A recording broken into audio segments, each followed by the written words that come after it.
No ma'am. Ma'am तो एक देखिए बार और बेटा, repeat. No ma'am. No ma'am. बेटा इसमें ये है एनी टू सक्सेसिव मेंबर्स, कोई भी टू सक्सेसिव मेंबर्स में जो ग्रुप का डिफरेंस होता है वो CH2 ग्रुप का डिफरेंस होता है। जैसे देखिए CH3OH, here CH3CH2OH, तो CH3OH तो सिमिलर है ना, CH3 1 carbon atom but increased by second carbon atom, तो ये CH2 ग्रुप जो है वो एक्स्ट्रा है यहाँ पर। नेक्स्ट अगर देखते हैं CH3CH2 2 कार्बन एटम है सेकेंड मेंबर, और थर्ड मेंबर में 1 2 3 कार्बन एटम, तो CH3CH2 तो सिमिलर है, बस एक्स्ट्रा क्या है यहाँ पर CH2।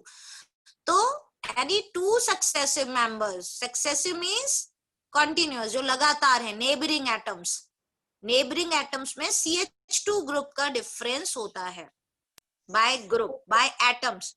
और बाय मास अगर बात कर रहे हैं तो कार्बन का एटॉमिक मास कितना होता है? Atomic mass of carbon 12, atomic mass of hydrogen 1, so total for CH2, हाँ CH2 के लिए क्या हो जाएगा 14 AMU, और सिंपली अब इसको 14 U भी लिखा जाता है। AMU हम लोग पहले लिखते थे, अब U, पहले होता था atomic mass unit and now it's convert into unified mass. ये रिप्रेजेंट किया है क्योंकि डिफरेंट रेफरेंस बुक्स में अलग अलग लिखा हुआ है, किसी में AMU वर्ड यूज हुआ है, किसी में U, आप दोनों यूज कर सकते हैं, अभी AMU भी एप्लीकेबल है, ये नहीं है कि, और जब 14 वर्ड हो तब तो थोड़ा डिस्टेंस से U बनाइएगा क्योंकि वो समझ में ही नहीं आता है कि आपने 144 को मेंशन किया है या 14 U लिखा है, ठीक है। रेस्ट ऑफ तो और सारे डिजिट्स में वो क्लियर हो जाता है, बट फॉर 4 जब आपका लास्ट होता है, जैसे 14 लिखा हुआ है, तो U जो होता है वो थोड़ा सा कंफ्यूजन क्रिएट करता है और आपके मार्क्स भी डिटेक्ट हो सकते हैं। तो अगर बात बाय एटम्स करते हैं स्टूडेंट्स तो CH2 ग्रुप का डिफरेंस होता है, और अगर बाय मास का डिफरेंस करते हैं तो 14 AMU in each two successive members, ये होता है हमारा होमोलोगस सीरीज। नेक्स्ट टॉपिक, यहां तक किसी को कोई कंफ्यूजन है बेटा? No ma'am. Very good. अच्छा, अब कोई ये नेहा न्यू स्टूडेंट है ना? नेहा आप न्यू स्टूडेंट हैं? यस और नो? New student, lovely. इसमें न्यू स्टूडेंट्स कितने हैं बेटा? कोई ऐसा स्टूडेंट है जो फर्स्ट टर्म के बाद आया हो, जिसने अभी तक एग्जाम भी नहीं दिया हो? चलिए वेरी गुड। अब देखिए हम लोग पढ़ते हैं nomenclature of organic compounds. Nomenclature जिसको हम लोग IUPAC भी कहते हैं। IUPAC जो है वो आपका पूरा 12th में भी आता है, मैंने पहले भी बताया है कि इसको फिर वहां पर डिफाइन नहीं किया जाता है। तो सबसे पहले IUPAC की फुल फॉर्म जो आपने 10th में भी पढ़ी थी, हर बच्चे को पता है, तो कोई एक स्टूडेंट बताएगा जरा मुझे। International union of pure and applied chemistry. Okay, international union of pure and applied chemistry. Very good. Starting में ये फुल फॉर्म 1 मार्क का बहुत आता था क्योंकि बच्चों को लर्न नहीं होती थी 10th क्लास में specially. So full form of IUPAC is international union of pure and applied chemistry. ये सिस्टम ऑफ नॉमेनक्लेचर होता है, IUPAC सिस्टम को ही हम लोग फॉलो करते हैं। किसी भी ऑर्गेनिक कंपाउंड के, किसी भी ऑर्गेनिक कंपाउंड में देखिए आप कॉमन नेम होते हैं और IUPAC नेम होते हैं, ट्राइवल नेम्स भी जिनको कहते हो, कॉमन नेम्स और ट्राइवल नेम्स। कॉमन नेम्स जो होते हैं वो एल्काइल ग्रुप के जो वो डिपेंड करते हैं उसका नंबर ऑफ कार्बन एटम पर, और IUPAC एक पूरा सिस्टम होता है। तो IUPAC सिस्टम को अभी हम लोग समझते हैं कि IUPAC सिस्टम क्या होता है, ठीक है। स्टार्टिंग विद, जैसे नेहा शायद एक स्टूडेंट का नेम लेकर समझा रही हूँ, मैंने 10th में भी इसी तरह समझाया था और आपको अच्छे से समझ में आ गया था। तो वही चीज फिर से, जैसे मान लीजिए मिस नेहा अग्रवाल, ठीक, तो अब इसमें आपको 3, अब ये ऑर्गेनिक कंपाउंड होता तो हम लोग कहते हैं कि इसका 3 पार्ट्स है। किसी भी नेम में आपको मालूम है कि मिस या मिस्टर और जो भी है वर्ड आगे लगता है, फिर एक मेन जो नेम होता है जिससे आपकी आइडेंटिटी होती है, और एक सर नेम होता है। तो आपको मालूम है, आप ये मत कहिएगा कि नेहा भी बहुत होते हैं, लेकिन अगर हम नेहा की बात कर रहे हैं तो नेहा की आइडेंटिफिकेशन इस क्लास में नेहा नाम से होगी, ना कि अग्रवाल नाम से होगी, क्योंकि अग्रवाल तो बहुत सारे बच्चे हो सकते हैं। तो ऐसे ही किसी भी एक ऑर्गेनिक कंपाउंड में किसी भी कंपाउंड की आइडेंटिफिकेशन जो होती है वो होती है total number of carbon atom से। तो जिस तरह आपका मेन जो आइडेंटिफिकेशन है वो नेम से होता है, वैसे ही किसी भी कंपाउंड में जो मेन कंपाउंड का आइडेंटिफिकेशन होता है वो होता है वर्ड रूट से। और वर्ड रूट हमें क्या रिप्रेजेंट करता है? Total number of carbon atom. और हमें कुछ भी नहीं लर्न करना है यहाँ, सिर्फ इतना, total number of carbon atom. अब total number of carbon atom का उस दिन एक लिस्ट दिया था आपको, मेथ 8 प्रो ब्यूट 10 तक, वो सारे बच्चों को याद है? 1 to Yes, 10। ma'am. Yes, ma'am. Yes, हाँ, ma'am. Yes, चलिए, ma'am. अब ये बात हो रही है, ये तो हो गया वर्ड रूट, दैट मीन्स की total number of carbon atom. किसी भी ऑर्गेनिक कंपाउंड में हम लोगों ने जब ये चैप्टर स्टार्ट किया था बेटा, तो बोला था कि भाई या तो हमारी जो ऑर्गेनिक कंपाउंड है या तो वो सैचुरेटेड होगा या फिर अनसैचुरेटेड होगा।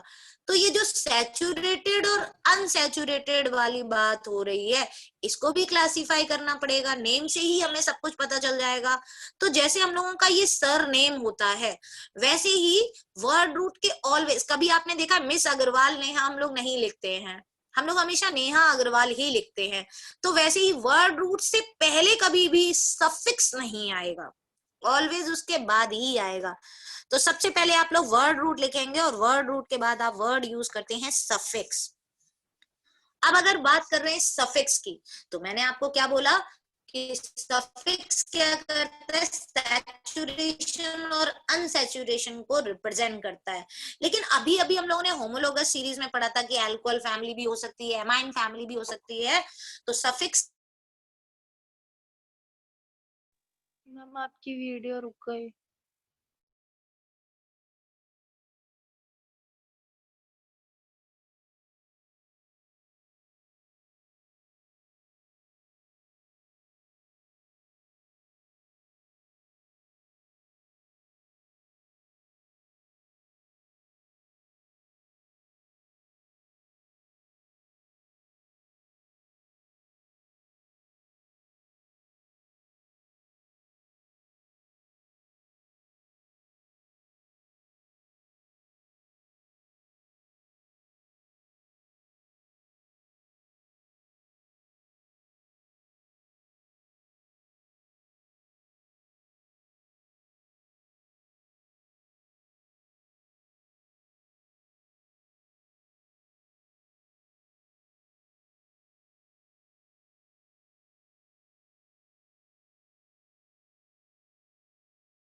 Hello ma'am.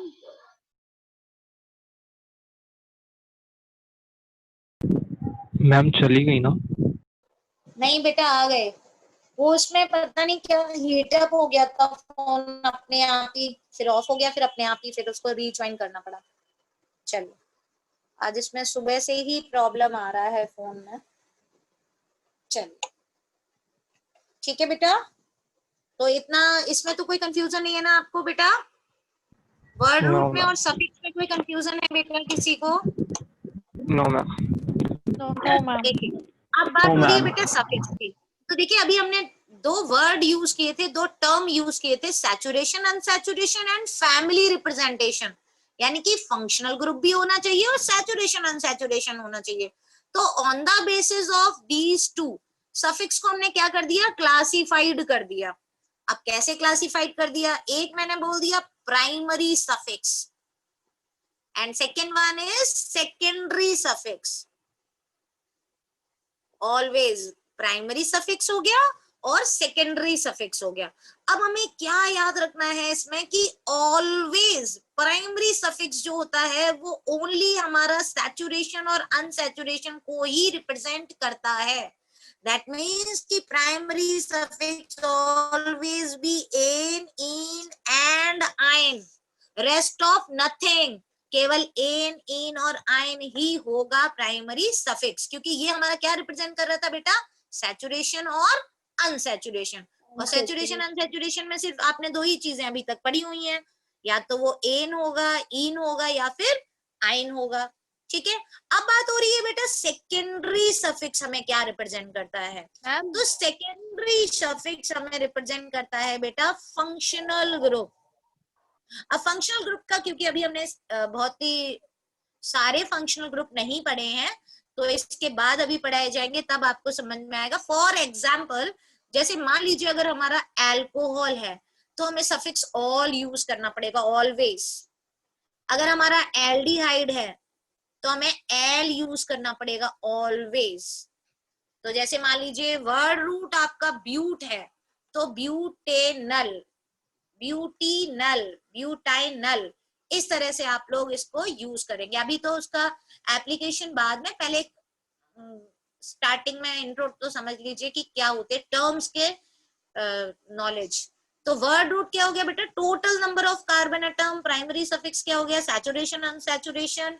सेकेंडरी सफिक्स क्या हो गया, फंक्शनल ग्रुप आइडेंटिफिकेशन। देखिए अब यहाँ पर फिर से एक बात आ जाती है कि प्राइमरी सफिक्स में याद रखिएगा कि अगर मान लीजिए हमारा एल्केन सीरीज है तब तो हम लोग यूज करते हैं एन, लेकिन अगर हमारा एल्कीन और एल्काइन है तो हमने यूज किया इन और आइन। अब आप कहोगे ये बात तो हमें पता था, ये मैम ने क्यों लिखा है। तो देखिए बेटा, अगर किसी भी ऑर्गेनिक कंपाउंड में अनसैचुरेशन प्रेजेंट हो जाता है तो हम लोग एल्केन को स्किप कर देते हैं, अवॉइड कर देते हैं, फिर उसको मेंशन नहीं करते हैं। जैसे अगर ब्यूटीन है तो हम एन को रिप्लेस कर देते हैं, लेकिन अगर मान लीजिए किसी कंपाउंड में इन और आइन दोनों हैं, तब आप ये नहीं है कि आइन प्रेजेंट हो गया तो इन को रिप्लेस कर देते हैं। तो हम मल्टीपल, यानी कि जो अनसैचुरेशन होता है, अनसैचुरेटेड चेन में दोनों को एक साथ रिप्रेजेंट किया जाता है, लेकिन सैचुरेटेड चेन अगर है, अगर सैचुरेटेड चेन है तब तो केवल सैचुरेटेड है, लेकिन अगर अनसैचुरेटेड है तो सैचुरेशन को हम लोग क्या कर देते हैं, स्किप कर देते हैं, अवॉइड कर देते हैं। जैसे एक बहुत छोटा सा एग्जांपल इतने से ही समझा देती हूँ। जैसे मान लीजिए कि ये 4 कार्बन एटम में, हाइड्रोजन इसमें रिप्रेजेंट नहीं कर रही हूँ अभी, ये 4 कार्बन एटम है, तो अभी इसका नेम क्या हो जाएगा, ये सारे सिंगल बॉन्ड है। तो देखिए आप अगर इसमें कहेंगे word root, primary suffix and secondary suffix. देखिए अभी हम लोग इस तरह पढ़ रहे हैं जैसे हमने फर्स्ट टाइम पढ़ना शुरू किया है। 10th में मैंने इस तरह सारे बच्चों को कराया था जो बच्चे मेरे सेक्शन में थे, बट स्टिल मैं उस चीज को रिपीट कर रही हूँ, क्योंकि अब विद फंक्शनल ग्रुप और बहुत बड़े बड़े कंपाउंड्स आएंगे तो एक ये आपका हैबिट होना चाहिए कि स्टार्टिंग में जब आप प्रैक्टिस कर रहे हो तो आप इस तरह ही करें अपनी कॉपीज में। वहां एग्जाम में आपको जरूरी नहीं होता ये लिखना, बट इससे ये हो जाता है कि आपका कभी गलत नहीं होता है, और अगर आपने अरेंजमेंट में गलती कर दी है तो आपको हाफ मार्क्स मिल जाता है बेटा। ठीक है, तो word root, primary suffix and secondary suffix. देखिए बेटा वर्ड यहाँ पर क्या है, कितने कार्बन एटम है बताइए कोई स्टूडेंट। और के लिए हम लोग क्या यूज करते हैं बेटा, ब्यूट, ब्यूट, Butte. Butte. तो अब मैंने केवल लिख लिया ब्यूट। आपने ही बताया कि वर्ड रूट के, क्योंकि total number of carbon atom represent करना था तो मैंने ब्यूट लिया, ना एन, इन, आइन अभी कुछ नहीं लिखेंगे, क्योंकि मुझे सिर्फ और सिर्फ कार्बन का नंबर पता करना था। अब बात हो रही प्राइमरी सफिक्स। अब प्राइमरी सफिक्स में अब अगर मैंने हाँ हाइड्रोजन नहीं बनाया तो उससे कोई लेना देना नहीं है, क्योंकि मुझे तो कार्बन कार्बन के बीच का केवल बॉन्ड चेक करना है। तो यहाँ क्योंकि एन लिखा है तो यहाँ पर हो जाएगा एन, और इसका नेम क्या हो जाएगा। अब सेकेंडरी सफिक्स कोई फंक्शन ग्रुप तो लगा नहीं है, कोई ब्रांच नहीं है, तो इसको आप क्रॉस लिख दोगे, तो इसका नेम हो जाएगा ब्यूटेन। ब्यूटेन। अगर मान लीजिए बेटा इसी कार्बन चेन में मैंने एक कार्बन एटम और बढ़ा दिया है ना, आप लोग अलग अलग नोट करिएगा, मैं इसी में चेंज करते जा रही हूँ, और यहाँ पर मान लीजिए मैंने एक डबल बॉन्ड लगा दिया है, यहाँ पर अब मैंने Pentene. डबल बॉन्ड लगा दिया है। पेंटिन। हाँ, तो अब इसमें वर्ड रूट क्या हो जाएगा बेटा? पेंट। पेंट और प्राइमरी सफिक्स क्या हो जाएगा? इन इन। तो देखिए बेटा, यहाँ पर अब हमने एन को अवॉइड कर दिया, एन को नहीं लिखा, इसका नेम मैंने लिखा पेंटीन। और उसके साथ हमें और क्या बताना पड़ेगा? इसकी पोजीशन। क्यों पोजीशन? क्योंकि डबल बॉन्ड के बहुत सारे ऑप्शन हैं, यहाँ भी लग सकता है, यहाँ भी। केवल पेंटीन लिख दोगे तो मुझे तो पता नहीं है कि किस कार्बन एटम के बीच में, तो इसलिए इसकी पोजीशन लिख दी जाती है 1। ऑलवेज रिमेंबर, जिन दो कार्बन एटम के बीच में डबल और ट्रिपल बॉन्ड होता है, उसमें जो लीस्ट पोजीशन होती है हम लोग उसको मेंशन करते हैं। जैसे मान लीजिए अगर इसको मैंने काउंटिंग दिया है 1 2 3 4 और 5, तो अब ये 1 और 2 के बीच में है, तो आप 2 नहीं लिखेंगे, जो छोटा नंबर होता है हम लोग उसको लिखते हैं। ठीक है बेटा, समझ में आ गया? Yes ma'am. बट अगर इसी में मैंने एक और एग्जांपल लिख लिया, प्लीज आप लोग ये तीनों एग्जांपल्स लिख लीजिएगा, तो आपको समझ में आ जाएगा इनमें डिफरेंस आराम से। ठीक है, अगर मान लीजिए इसी में मैंने यहां पर ट्रिपल बॉन्ड लगा दिया है, अब मेरे पास 2 अनसैचुरेटेड वो है चेन। अब ना तो मैं इसको एल्कीन कह सकती हूँ कंपाउंड, ना एल्काइन कह सकती हूँ, इसको मैं अनसैचुरेटेड कंपाउंड कहूंगी। क्यों?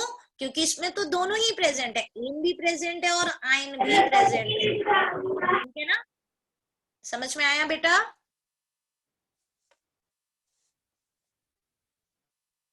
समझ में आया बेटा? Yes ma'am. अच्छा, तो देखिए बेटा, इसमें क्या है आपका, यहाँ पर जो ये गिवन है, अब इसमें हम लोग 2 रूल यहाँ पर हैं, स्टार बनाकर ये जरूर लिख लीजिएगा। मैं जब आपको IUPAC कराऊंगी तो मैं आपसे पूछूंगी, क्योंकि मैं तो यहाँ ही बता दे रही हूँ कि अगर किसी कंपाउंड में, ऑर्गेनिक कंपाउंड में सेम पोजीशन पर, देखिए लीस्ट नंबर पर हम सैचुरेशन और अनसैचुरेशन को देते हैं, और अगर सेम पोजीशन पर, मतलब दोनों साइड टर्मिनल्स पर, अगर एक साइड डबल बॉन्ड है और एक साइड ट्रिपल बॉन्ड है, तो हम लोग preference goes to double bond. Means कि हम लोग प्रेफरेंस किसको देते हैं बेटा? डबल बॉन्ड को ऑलवेज। मतलब अगर आपने इधर से नंबरिंग स्टार्ट कर दिया तो आपका गलत हो जाएगा, आपको numbering start always double bond से करनी है। हाँ, लेकिन अगर ट्रिपल बॉन्ड मान लीजिए फर्स्ट पोजीशन पर है और डबल बॉन्ड सेकंड पोजीशन पर है, तब आप इधर से स्टार्ट कर सकते हो, क्योंकि मुझे सबसे पहले फंक्शनल ग्रुप को पोजीशन देना है। लेकिन फॉर दिस कंपाउंड आपको नंबरिंग यहीं से शुरू करनी पड़ेगी। अगर आपने यहां से नंबरिंग शुरू किया 1 2 3 4 5, तो ये चेन गलत हो जाएगी। समझ में आ गया बेटा? इस तरह से आप लोग रॉन्ग और राइट को भी लिख लिया करिएगा, तो इससे आपको बहुत इजी हो जाता है बाद में करना। तो आपको नंबरिंग करना है इधर से स्टार्ट। अगर इधर से स्टार्ट करना है तो जरा देखते हैं कि वर्ड रूट हमारा क्या दिया हुआ है बेटा, बताइए। वर्ड रूट कितने कार्बन एटम है? 5 5। Very good. अब देखिए प्राइमरी सफिक्स क्या दिया हुआ है बेटा? इन और आयन दोनों। Very good. प्राइमरी सफिक्स में बेटा जी दोनों दिए हुए हैं, इन भी है और आयन भी है। तो बेटा देखो, अब हम लोग दोनों लिखेंगे, इन भी और आयन भी, लेकिन अब विद पोजीशंस लिखेंगे। तो इन की पोजीशन तो 1 दिख रही है मुझे, और आयन की 4 और 5 में कौन सी होगी बेटा? 4। अरे, क्योंकि छोटा नंबर लेना है। 5 मतलब ये तो है नहीं कि आगे तो है ही नहीं कोई कंपाउंड, तो इसलिए इसको 5 नहीं लेंगे, 4 लेंगे। दोनों में जो छोटा नंबर होता है उसको हम पोजीशन कहते हैं उसकी। तो अब देखिए मेरे पास 2 आ गए हैं, इसमें हम लोग अल्फाबेटिकल ऑर्डर अरेंज करते हैं। और अगर ये एक रूल होता है और उसकी भी जरूरत नहीं है, तो आपको मालूम है एन इन और आइन होता है, वही सीक्वेंस रहता है। तो अब इसका जब नेम आप लिखोगे तो देखिए पेंट इन 1 आयन 4। देखिए बहुत इजी होता है इसको करना। इसमें अगर आप नंबर बाद में दे रहे हो तो दोनों में बाद में देना, और अगर आपको लग रहा है नहीं भाई नंबर मैं पहले दूंगा, यानी पेंट 1 इन और 4 आयन लिखना है तभी। लेकिन कभी आप ऐसा नहीं करोगे कि पेंटीन 1, 4 आयन, वो गलत हो जाएगा आपका। तो या तो आप लिखिए पेंटीन 1 आयन 4, या फिर आप लिखिए pent 1 ene 4 yne. Any confusion? कोई कंफ्यूजन बेटा इसमें आपको? No No, ma'am. ma'am. देखिए अब उसके बाद बात हो रही है, यानी कि हमें किसी भी नेम का, ऑर्गेनिक कंपाउंड के नेम का, हमें ये पीछे का तो बिल्कुल हमें मिल गया है, यानी नेम और सरनेम तो पता चल गया है कंपाउंड का। अब सिर्फ ये पता करना है कि भाई आगे मतलब कोई ब्रांच तो नहीं है उसमें, तो उसको हम लोग बोलते हैं, नेम होता है प्रीफिक्स। देखिए प्रीफिक्स का मतलब प्राइमरी, जिसको हम लोग सबसे पहले कंसीडर करते हैं। देखिए यहाँ पर अब आप लोगों ने दो चीजें समझी थी कि यहाँ पर वर्ड रूट क्या रिप्रेजेंट करता है बेटा, total number of carbon atom. Suffix represent करता है अनसैचुरेशन और फंक्शनल ग्रुप, दो चीजें रिप्रेजेंट करता है। अब प्रीफिक्स में क्या रह गया उस कंपाउंड में, बाकी क्या रह गया? तो प्रीफिक्सेस जो होते हैं वो ऑलवेज हमारे ब्रांचेस को रिप्रेजेंट करते हैं। ब्रांचेस का मतलब क्या होता है कि ऐसा कंपाउंड जिसको मेन ब्रांच में हम लोगों ने प्लेस नहीं दे पाया है। जैसे अब मैं एक छोटा सा ही कंपाउंड से आपको एग्जांपल दे रही हूँ, 1 2 3। ये इसलिए लिखा है क्योंकि ये आपको आता है। मैंने मिथाइल का लिया है जानबूझ के, जिससे कि अभी आपको बहुत सारे पढ़ाए नहीं गए हैं इसलिए। देखिए बेटा यहाँ पर क्या हो रहा है, अगर मान लीजिए आपको नंबरिंग करना है तो फर्स्ट रूल क्या होता है कि हमें ब्रांचेस जो हैं उसको क्या करना है, उसको लीस्ट पोजीशन देनी है, ठीक है ना। तो अब हमने नंबरिंग तो यहाँ से स्टार्ट कर लिया, 1 2 3 एंड 4, ठीक। अब बात हो रही है 1 2 3 4, तो कभी ऐसा तो होता नहीं है 1 2 3 4 5। हमें क्या कंसीडर करना होता है कि स्ट्रेट चेन। स्ट्रेट चेन का मतलब कभी ये नहीं होता है कि आपको ऐसी ही चेन सिलेक्ट करनी है। स्ट्रेट चेन का मतलब होता है विदाउट गैप। मीन्स कि आप इसको भी वन कंसीडर कर सकते हो, ये भी आपका बिल्कुल सही माना जाएगा अगर आप इसको वन कंसीडर कर रहे हो या इसको, लेकिन दोनों को one consider at a time नहीं कर सकते हो आप। या तो ये वाली चेन सिलेक्ट करो या फिर ये वाली चेन सिलेक्ट करो, लॉन्गेस्ट चेन सिलेक्ट करनी होती है। दोनों ही कंडीशन में कोई ना कोई एक कार्बन एटम जो है उसको आप वर्ड रूट में कंसीडर नहीं कर पा रहे हो। तो अब ऐसा तो है नहीं कि अगर कोई एक स्टूडेंट है, मान लीजिए उसको क्लास से बाहर किसी टीचर ने खड़ा कर दिया है, तो क्या वो उस क्लास का स्टूडेंट ही नहीं रहेगा? या अगर टोटल स्ट्रेंथ काउंट होगी तो क्लास के बाहर अगर खड़ा कर दिया है तो ऐसा ही प्रेजेंट है, वो बच्चा उसको कंसीडर नहीं किया जाएगा। तो वही चीज यहाँ है कि अगर वर्ड रूट में इसको प्लेस नहीं मिला है तो इट डजंट मीन कि इसका कोई वैल्यू नहीं है उस कंपाउंड में, उसकी वजह से उसके कोई कैरेक्टरिस्टिक्स नहीं है, इसको भी कंसीडर किया जाएगा। तो जितने भी ब्रांचेस होते हैं उनको हम लोग क्या बोलते हैं बेटा, प्रीफिक्सेस। समझ में आया? Yes ma'am. अच्छा अब देखिए आपका जो मैं एनसीईआरटी बुक इतने देखा है इतने सालों से, तो उसमें प्रीफिक्सेस की कहीं कोई ब्रांचेस नहीं दी हुई हैं। प्रीफिक्सेस मींस प्रीफिक्सेस, प्रीफिक्सेस एक से ज्यादा भी प्रेजेंट हो सकते हैं। प्रीफिक्सेस को अल्फाबेटिकली ऑर्डर में हम लोग अरेंज कर लेते हैं, बस इतना सा एक रूल है प्रीफिक्सेस को लेकर। बट अगर आपने थोड़ा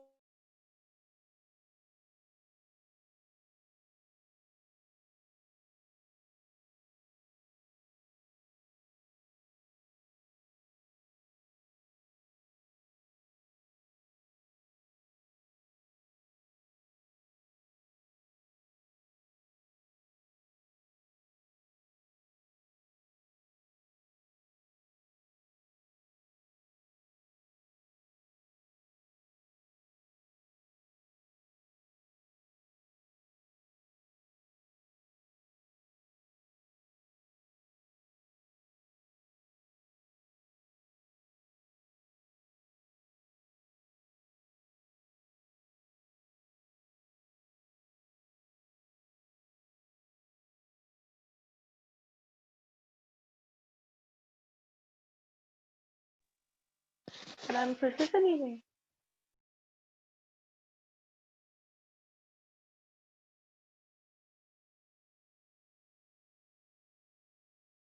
बार बार प्रॉब्लम हो रहा है बेटा, आज ये पता नहीं क्या प्रॉब्लम हो रहा है इस फोन का थोड़ा सा। चलिए यहाँ तक तो सबको समझ में आ गया होगा। अब जल्दी से देखते हैं कि प्रीफिक्सेस में मैं क्या कह रही थी। प्रीफिक्सेस में भी प्राइमरी और सेकेंडरी होता है, बट आप लोगों को इतना बताऊंगी नहीं, आप बहुत ज्यादा कंफ्यूज हो जाओगे कंपाउंड्स के बेस पर ही बताऊंगी, थोड़ा सा बस ओरली बता रही हूँ कि बाई चांस, क्योंकि देखिए ऑब्जेक्टिव क्वेश्चंस हैं और ये 12th में तो आता है, 12th में आते हैं ये क्वेश्चंस। 11th में ये है कि हम एक्सक्लूड कर सकते हैं, एनसीईआरटी में तो 12th में भी नहीं दिया हुआ है, तो अगर आप लोग कहो तो मैं बता दूं, बता दूं? यस और नो? Yes, ma'am. ज्यादा हो जाएगा क्या? यस मैम, नहीं बताना है? हम बता दीजिए। मैम बता दीजिए। हम बता दीजिए। हाँ, ज्यादा परेशान मत होइए, देखिए आपको इतना स्ट्रेस मत लो। देखिए इसमें दो होते हैं, देखिए बहुत ध्यान से इसमें बस एक बात समझनी, इसीलिए ये बातें अभी 11th में नहीं बताई जाती हैं, क्योंकि बच्चा थोड़ा सा कंफ्यूज हो जाता है। यहाँ पर पहले प्राइमरी लिखा जाता है, फिर सेकेंडरी लिखा जाता है, और इसमें पहले सेकेंडरी और फिर प्राइमरी लिखा जाता है। इसलिए अभी आपको ये केवल मैं नॉलेज के लिए बता रही हूँ कि अगर आप किसी रेफरेंस बुक में पढ़ते हैं, आपकी ट्यूशन क्लासेस में बताया जाता है, तो आपको ये ना लगे कि भाई हमारी मैडम ने तो कभी कुछ बताया नहीं है, हमारे सर ने तो बहुत कुछ बता दिया है। तो इसलिए बस एक जनरल टॉपिक है, इसको समझने के लिए है कि बाई चांस आपके कॉम्पिटिशन्स में ये जरूर आता है, हमारे में सीबीएसई में इतना नहीं है। तो देखिए सेकेंडरी जो है वो तो कुछ भी नहीं है, कोई भी ब्रांचेस जो हैं, जो फंक्शनल ग्रुप भी हो सकती हैं, और जितने भी फंक्शनल ग्रुप हैं जो प्रीफिक्सेस की तरह केवल एक्ट करते हैं, सफिक्स की तरह कभी एक्ट नहीं करते हैं, वो होते हैं। जैसे मान लीजिए जो हमारा हेलोजन है यानी एक्स है, वो कभी भी सेकेंडरी सफिक्स नहीं होता है। फ्लोरो, क्लोरो, ब्रोमो, आइडो, नाइट्रो, ये सारे हमेशा प्रीफिक्सेस की तरह ही होते हैं। तो ये जो हेलोजन ग्रुप्स वगैरह है, ये सारे हमारे हमेशा सेकेंडरी सफिक्स होते हैं। कभी कभी more than one functional group है, जैसे मान लीजिए एल्कोहल भी और एल्डिहाइड दोनों लोग लगे हुए हैं, तो अब हमें यहाँ पर तो एक ही को यूज करना है सेकेंडरी सफिक्स में, तो जो सीनियर होता है वो तो भाई सेकेंडरी सफिक्स आ जाता है, और जो जूनियर होता है वो कहाँ आ जाता है? प्रीफिक्स में। तो ये बहुत सारी चीजें होती है, ये तो सब आपने 10th में भी पढ़ा है कि हाँ प्रीफिक्स कुछ होता है। प्राइमरी सफिक्स हमें क्या रिप्रेजेंट करता है? सिर्फ ये, जैसे किसी भी कंपाउंड को जब हम पढ़ते हैं तो हमें पता होना चाहिए वो सैचुरेटेड होता है या अनसैचुरेटेड, वैसे ही किसी भी ऑर्गेनिक कंपाउंड में साइक्लिक है या एसाइक्लिक है। लेकिन क्योंकि प्राइमरी प्रीफिक्स का लिमिटेशन होता है, हर कंपाउंड में ये नहीं होता है, ये होता है जो क्लोज स्ट्रक्चर होते हैं। स्ट्रेट चेन में इसकी कभी जरूरत नहीं पड़ती है, सिर्फ क्लोज्ड जो होती हैं उनमें एसाइक्लिक में, तो उसमें एक वर्ड आ जाता है साइक्लो वर्ड। तो ये साइक्लो वर्ड जो होता है उसको हम लोग प्राइमरी प्रीफिक्स कहते हैं। जैसे मान लीजिए आपका सारा कंपाउंड वही है, इस यहाँ पर ब्यूटेन की जगह साइक्लोब्यूटेन हो जाता, बस ये हो जाता, और ब्रांचेस वगैरह सब वही लगी हुई हैं कि 2 पर मेथाइल ग्रुप लगा हुआ है, तो जो ये साइक्लो वर्ड यूज हो जाएगा उसको हम लोग बोलते हैं बेटा प्राइमरी